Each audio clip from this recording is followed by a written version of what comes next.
Snow fell softly outside the sprawling Martinez family mansion, but inside the atmosphere was anything but peaceful. I stood in the grand foyer, brushing snowflakes from my simple wool coat, a stark contrast to my family's designer outfits at our annual Christmas Eve gathering. Victoria. My mother's voice carried across the marble floors, slightly strained with forced cheerfulness. You finally made it, darling. I accepted her air kiss, noting how she barely touched me as if my perceived poverty might be contagious. Behind her, our massive Christmas tree sparkled with expensive ornaments, surrounded by mountains of professionally wrapped presents. Sorry I'm late, I said, hiding my amusement. The subway was delayed. Subway. My brother Marco's voice dripped with disdain as he descended the curved staircase. Still pretending to be one of the common people, sis? If only they knew that I'd actually been delayed by a conference call with Tokyo about the biggest merger in Pacific Corp's history. But for now, I maintained my carefully crafted facade of the struggling sister. The family gathered in the formal living room, where Dad held court from his favorite leather armchair. At 65, he still commanded attention, his silver hair and tailored suit projecting the power he'd wielded as one of New York's top investment bankers. Victoria, he acknowledged curtly, barely looking up from his tablet. 5 years ago, when I'd refused to join his firm and instead started my own tech company, I'd become something of a family disappointment. Hi, Dad. I took a seat on the edge of an antique sofa, surrounded by reminders of old money and older judgments. My sister-in-law Isabella, dripping in diamonds, watched me with barely concealed pity. We missed you at the country club's Christmas gala last week. The tickets were only $5,000 each this year. Must have lost my invitation, I replied dryly, checking my phone. The merger documents should be arriving any minute. Marco lounged against the fireplace, swirling expensive scotch. Or maybe you just couldn't afford it. How is that little startup of yours doing? Before I could answer, the butler appeared with champagne. I accepted a glass, remembering the last time I'd been at one of these family gatherings. It was the night I'd announced I was leaving Dad's firm to start my own company. You'll fail within a year, Dad had predicted. The business world isn't for dreamers. 5 years later, they all thought I was barely scraping by. Little did they know that my little startup had revolutionized artificial intelligence in financial technology. We'd been operating in stealth mode, our true value hidden behind shell companies and careful PR management. Speaking of business, Dad began, his voice carrying that familiar lecturing tone. Marco closed another major deal this week. $10 billion in assets under management now. Impressive, I murmured, watching my brother preen. Meanwhile, my phone silently tracked the movement of over $50 billion in assets being transferred through my company's AI systems. That's why he's taking over the firm next year, Dad continued pointedly. He understands the value of family legacy. Mom appeared with a tray of hors d'oeuvres.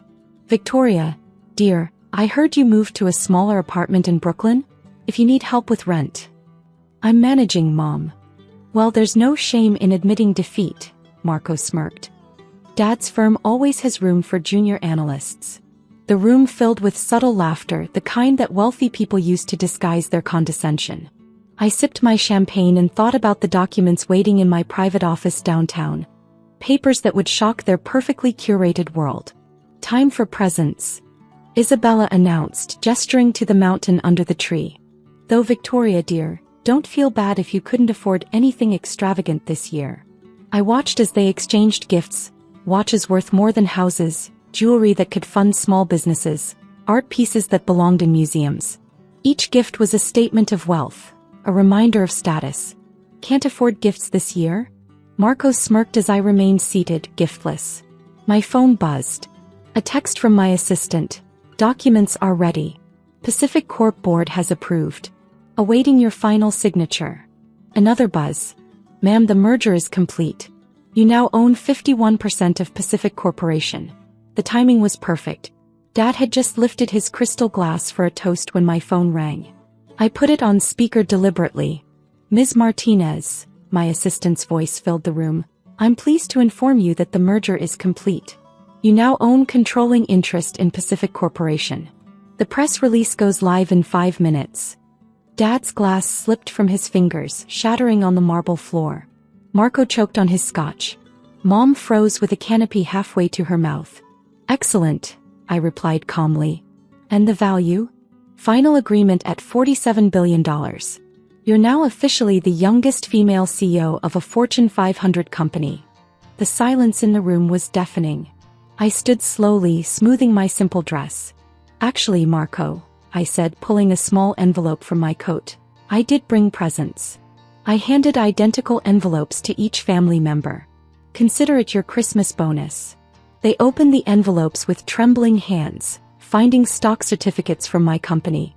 Their faces paled as they saw the values. But how? Dad whispered, his voice losing its authority for the first time in my memory. I smiled, picking up my phone as headlines started flooding in. Tech genius Victoria Martinez acquires Pacific Corp in surprise merger. Turns out the business world is exactly for dreamers, Dad. Especially ones who dream big. The next hour transformed our family's Christmas Eve into something resembling a corporate emergency meeting. Dad paced the living room, his face alternating between shades of red and white as he scrolled through news articles on his tablet. Marco sat slumped in an armchair, drowning his shock in premium scotch, while Mom fluttered around nervously, ordering the staff to bring coffee and fresh pastries. $47 billion, Isabella kept muttering, staring at her stock certificate. All this time we thought. My phone hadn't stopped buzzing since the announcement. Wall Street Journal, Bloomberg, CNBC. Everyone wanted an exclusive with the mysterious tech CEO who'd orchestrated the year's biggest merger in complete secrecy. Your father's having chest pains, Mom whispered urgently, pulling me aside. How could you do this to us? The shock, the humiliation. Humiliation. I raised an eyebrow. Of having a daughter who built a multi-billion-dollar company from scratch? How terrible for you. Before she could respond, the front door burst open. Antonio Rivera, Dad's longtime business partner and Marco's mentor, stormed in, his face livid. Charles, he shouted, waving his phone. Did you see what's happening to Pacific Corp's stock? It's up 127% since the announcement. I answered smoothly, checking my own updates. You're welcome, by the way. Those shares you hold just tripled in value. Antonio turned to me, finally noticing my presence. The last time he'd seen me, he'd laughed at my business plan and told Dad I'd never survive in tech. Now I owned controlling interest in his company. This is impossible, he sputtered. You're just a girl who just became your boss, I interrupted, my voice steel beneath silk. Board meeting is scheduled for December 26th. Don't be late. The grandfather clock struck midnight as chaos continued to unfold. My brother had progressed from shock to anger, pacing alongside Dad. This has to be illegal, he shouted. Dad, call the lawyers. Actually, I said, pulling up documents on my tablet, everything's perfectly legal. Your lawyers can verify that. Though they might be busy, I acquired their firm last month too. Mom sank onto the sofa, fanning herself with a Christmas card. All those times we tried to help you, offered you money, worried about your small apartment. I had to laugh. My small apartment in Brooklyn? It's the entire top floor. I own the building. Just like I own half the block. But why the deception? Dad finally spoke, his voice hoarse. Why let us believe you were struggling? I walked to the window, watching snow blanket our perfectly manicured lawn. Remember what you told me 5 years ago? That I was naive, that I'd never succeed without your help. I turned to face them. I wanted to prove that success doesn't always wear designer labels or come from family connections. My phone buzzed again, this time with a message that made me smile. Excuse me, I said, heading to the foyer. My helicopter's here. Helicopter. Marco choked. Yes, brother dear. Some of us have early meetings tomorrow. Running a global empire requires actual work, not just trust fund management. As if on cue, the sound of rotors filled the air. Through the windows, they could see a sleek black helicopter landing on the lawn, its sides bearing my company's logo. Victoria, wait, Dad called as I reached for my coat.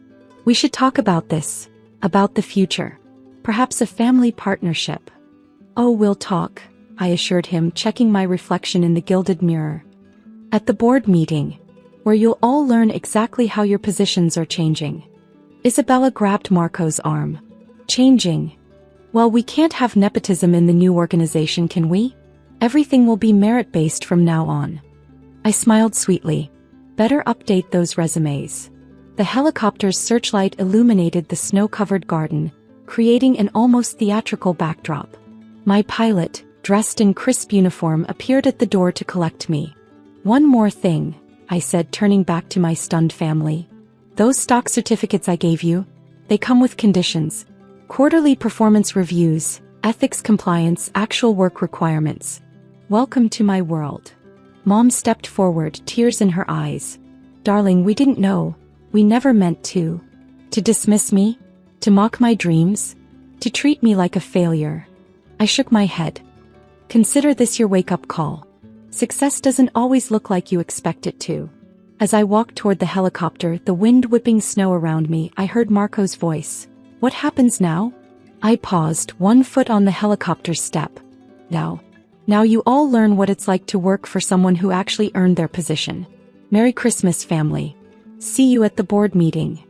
The last thing I saw as we lifted off was their faces pressed against the windows, watching their perfectly ordered world dissolve into the snowy night. In my pocket, my phone buzzed with another update. Our stock had just hit another record high. The morning of December 26th dawned clear and cold over Manhattan.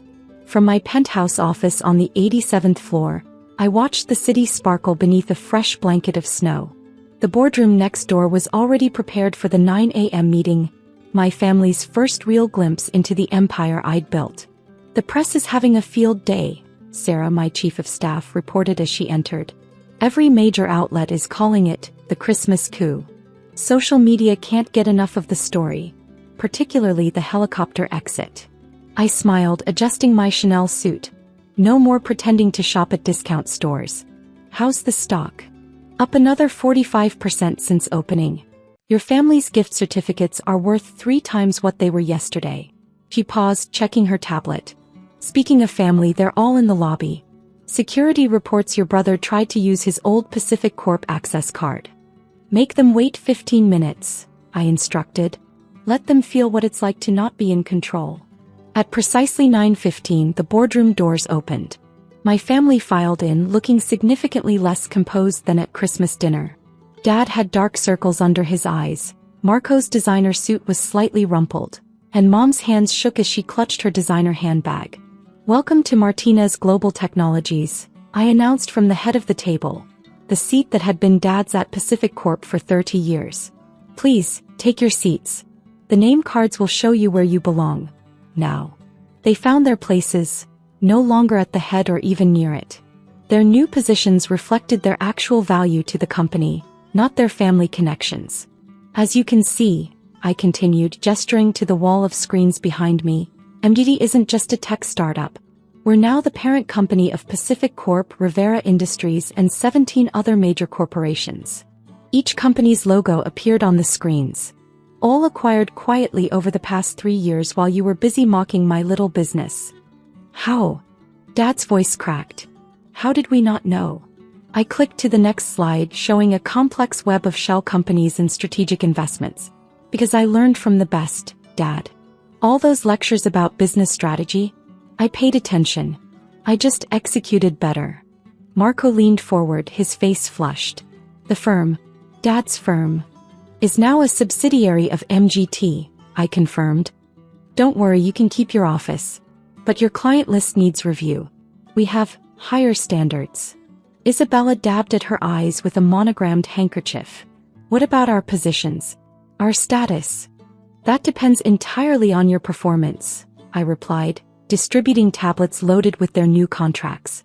You'll find your revised job descriptions and expectations inside. Quarterly reviews begin in March.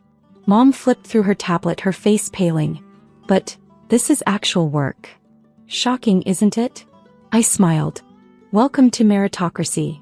The next hour was a detailed presentation of MGT's structure, achievements, and future plans. With each slide, my family sank further into their seats, realizing just how completely they'd underestimated me. Your stock certificates, I concluded, include a 5-year lockup period. You can't sell without board approval. My approval. Consider it motivation to actually earn your positions. And if we refuse? Marco challenged, though his voice lacked its usual confidence. Then you'll find your contacts, clients, and resources now belong to MGT. Your choice. Dad stood slowly, leaning on the table. Very, father. I was wrong. About everything. I see that now. No, Dad, I corrected him. You're seeing it now because I'm worth billions. But my worth hasn't changed, just your perception of it. The screens filled with live news coverage of our stock's meteoric rise. My face appeared on CNBC, Forbes, Bloomberg. Tech's new queen, they called me. One last thing, I said, pressing a button that opened the boardroom's glass wall. A helicopter appeared, hovering outside with the MGT logo gleaming. That's your transportation to our Dubai office. First assignment starts today. Dubai. Mom gasped. But, Christmas decorations, our New Year's gala. Welcome to real work, family. Your private jet leaves in an hour. Sarah will brief you on the details. As they filed out, shell-shocked and subdued, Dad paused at the door. We really didn't see you coming, did we? No, I agreed. You were too busy looking down to see me rise. Alone in the boardroom, I watched their helicopter lift off into the winter sky. My phone buzzed with another stock alert. We'd just become the most valuable company in our sector. On my desk, a single framed photo stood out. Teenage me at my first coding competition, the one they'd been too busy to attend. Below it, I'd written a note. Success is the best revenge, but family is the hardest lesson. Maybe someday they'd understand that this wasn't just about money or power. It was about proving that success doesn't always wear the face they expect, that power doesn't always speak with their accent, that worth isn't measured by their standards. The sun climbed higher over Manhattan, casting long shadows through the glass walls of my empire. Below, the city moved to my rhythm now, and somewhere over the Atlantic my family was finally learning what it meant to earn their place in the world I'd built. I picked up my phone to call Sarah. Schedule the next board meeting for Valentine's Day, I instructed. Let's give them something new to celebrate. After all, revenge might be sweet, but success, real, earned, undeniable success, tastes even better.